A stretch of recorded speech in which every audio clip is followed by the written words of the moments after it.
So Tony Stewart, heading into the 2002 season, was coming off arguably one of his better seasons. In 2000, he had 6 wins, 12 top 5s, 23 top 10s, 2 poles, an average finish of 12.4.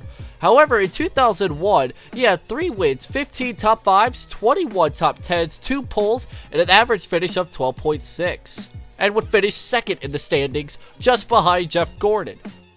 Heading into 2002, Stewart was on the same team of Joe Gibbs Racing, and Tony Stewart would be heading into the Daytona 500, the Budweiser Shootout winner, and the favorite to win the race. However, on the second lap of that race, things didn't go quite so well.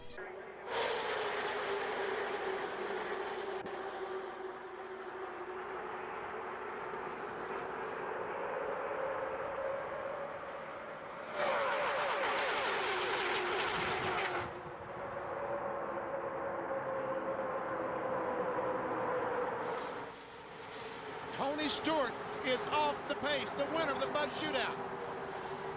Finished second in the qualifying race, off the pace in turn 3. And a lot of people's pick to win this Daytona 500.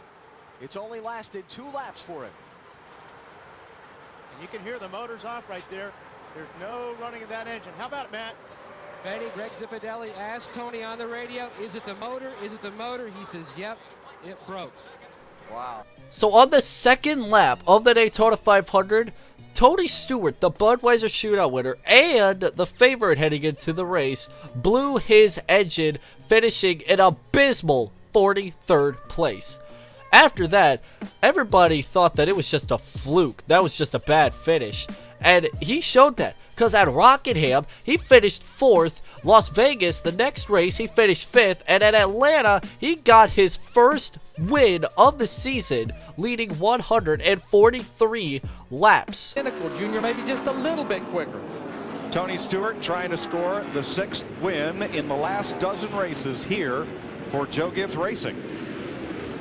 You know, he had a great car at Daytona and didn't get to show it. He blew up right on the start of the race.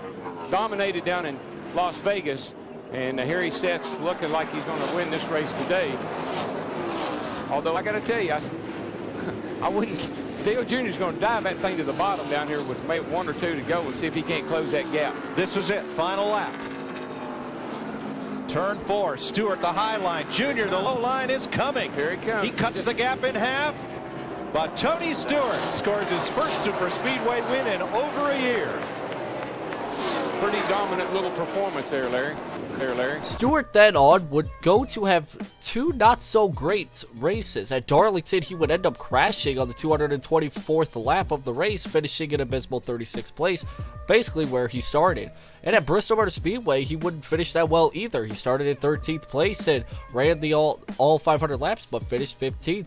But at Texas and at Martinsville, he got a 5th place at Texas and a 3rd place at Martinsville. So he was starting to get back out on track. How do we start this day off? Blue skies. Nothing but blue skies do I see.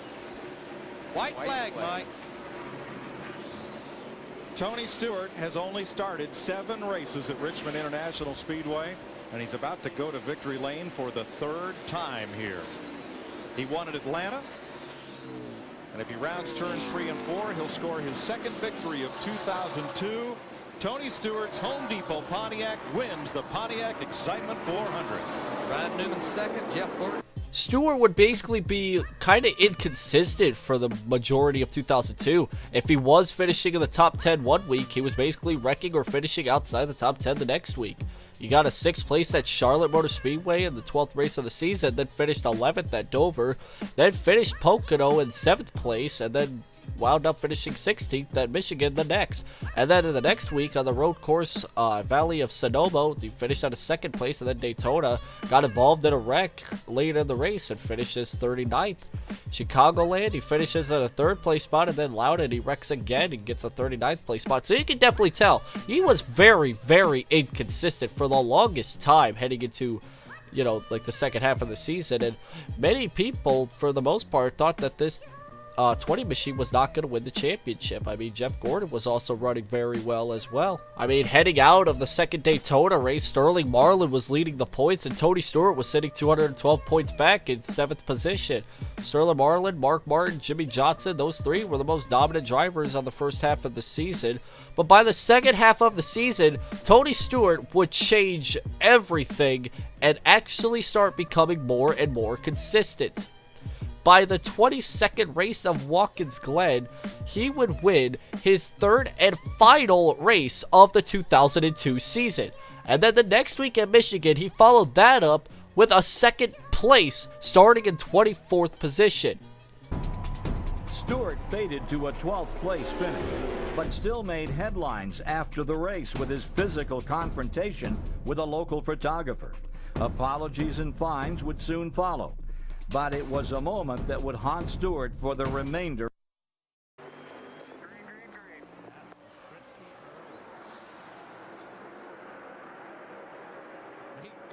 Final lap at Watkins Glen.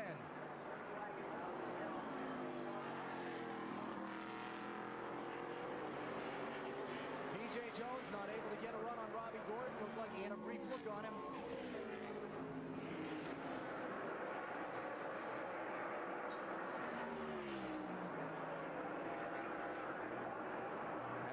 Penalty call on Tony Stewart, so the restart stands, and now he's half a lap away from the checkered flag.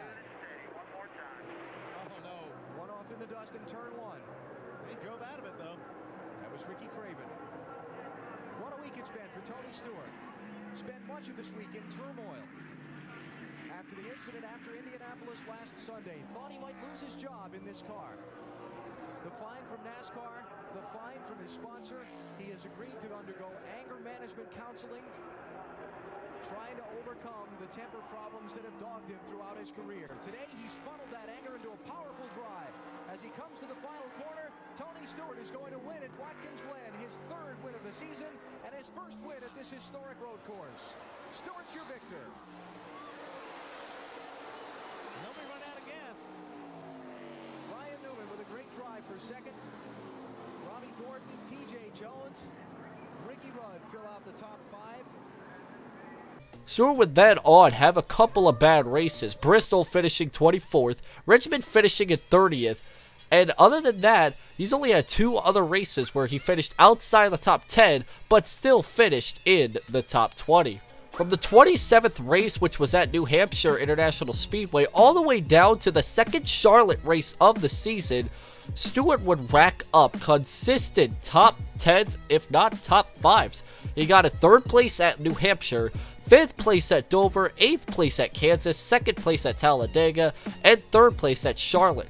He would go on to finish 11th at Martinsville, but then the next week at Atlanta would finish 4th. So heading into the final 3 races of the season, Stewart was really looking hot. I mean, after Atlanta, Tony Stewart was basically well on his way to his first ever championship. He was leading the points over Mark Martin by 146 points. All he had to do was just finish consistent in the final few races, and he would be in the championship hunt and even win the championship for the most part. And that's exactly what he did for the final 3 races of the season. Calling the election for Tony Stewart. I know we're in Florida, but hear me out, Wally. The worst, with Mark Martin running in 8th, Tony clinches the title by finishing 37th or better. 38th place on down or out of the race already. 37th place is 7 laps down. So I think at this point, we can call Florida for Tony Stewart. Think so, huh? I need my little dry ink board there. What is it that Russert uses? Let's let him run one more lap, just to be sure. Well, let's let him run all 5. Yeah, that'd be even better. Benny, there was an article in USA Today earlier this week, and we also talked with Richard Petty on Discover Card Countdown to Green, talking about Tony Stewart needing to understand the obligation of being champion, saying that the job of being champion just doesn't constitute driving a race car. Jeff Gordon, on the other hand, said that off-track responsibilities have nothing to do with being a great champion. Being a champion's about what you do on the racetrack. You're a Winston Cup champion. Got a thought? I think you have to have, there has to be some things you do off the racetrack. to represent. I mean, after all, they're at New York. They're going to give this guy almost $4 million. And there's nothing for nothing in this world. You're going to have to give something for it. So he's going to have to do some things off the racetrack and probably some things that he isn't comfortable doing. Well, I think we sugarcoated this story a little bit. I think it was a lot more than that. But yeah, I mean, Tony just needs to be Tony. Tony shouldn't change for anybody. And he got here for being a great race car driver. He won the championship for being a good race car driver, not being certainly not being a politician. So as long as he keeps doing what he's doing, Benny's right. There are some things that come with being a champion that he's going to have to do, but he doesn't have to like it. And, you know, that's just... And, you know, I like that about Tony. He doesn't like it, and he lets you know he doesn't like it, but he's still going to have to do it. Yeah, and I don't think kicking and screaming every inch of the way. Well, hey, and I hope he, you know, that's the thing. You just don't want anybody to change just because they're champion. You know, I just hope Tony stays the same, and I think he will. There's no doubt. Waving Steve Park flag. Tony will go to 18th position. Mark Martin is running 4th, but it's not going to be enough. Next time, the white flag waves for leader Kurt Busch. And Tony Stewart will be 1 lap away from finishing off a very turbulent Winston Cup season with a champion's celebration. The headlines have been many involving Tony Stewart, not all of them good. The incident at Indianapolis with the photographer, much publicized. Tony put on probation by his sponsor for the rest of the season. But he and that team had so many opportunities to come apart at the seams from all the off-track distractions that were going on, and they didn't. It made them stronger because it brought them much closer together as a team. As you see, the white flag is waving on this field. It's the final lap of the 2002 season. Tony Stewart, 1.5 miles from a NASCAR Winston Cup championship. Kurt Busch is out in front of the race, looking to pick up his 4th victory of the season. 3 of those will come in the last 5 weeks of the year. Put Kurt Busch on your calendar as a Winston Cup title contender for 2003. Checkered flag is up. The Ford of Roush Racing wins the Ford 400. Kurt Busch is the winner at Miami.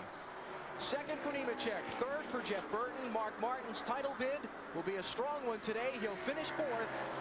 But at the end of the day, the big trophy will go to Tony Stewart. The Rushville Rocket from Indiana is the 2002 NASCAR Winston Cup champion. There's a big sigh of relief. Yes, it is. It didn't come easy at a track where they've dominated in the 3 previous Winston Cup races here. An 18th place finish for the 20 car today, but it did the job. 2nd Winston Cup championship for Joe Gibbs. Joe Gibbs after 14,353 miles of racing. Tony Stewart's the champion. Marty. Greg Zipadelli gets a hug from his wife, Nan. There's lots of stuff flying around here that is, I don't know what that stuff's called. And I think the biggest gets a hug from his brother, Scott Zipadelli, one of the mechanics on the 18 car, Bobby the Body. I think the biggest feeling down here, Zippy, is just for me, take a deep breath. It's over, buddy. Yeah, it is. Thanks to this man right here. I had the opportunity to put a great team together. I don't even know what to say, man. It's been a long year. So Tony Stewart's 2002 stats were this: 36 starts, 95.2 laps completed, 745 laps led, 3 wins, 15 top 5s, 21 top 10s, an average finish of 12.6, and would only DNF 6 times, and would win the championship by 38 points over Mark Martin. Tony Stewart would then on to continue to have a pretty consistent year in 2003, however coming up short then in 2003 and as well as 2004, but in 2005 he garnered 5 wins, 17 top 5s, and 25 top 10s, which would give him another championship. Stewart in 2002 showed that he could be a potential championship contender, even though it started off on a bad spot with him blowing his engine on the first race of the season.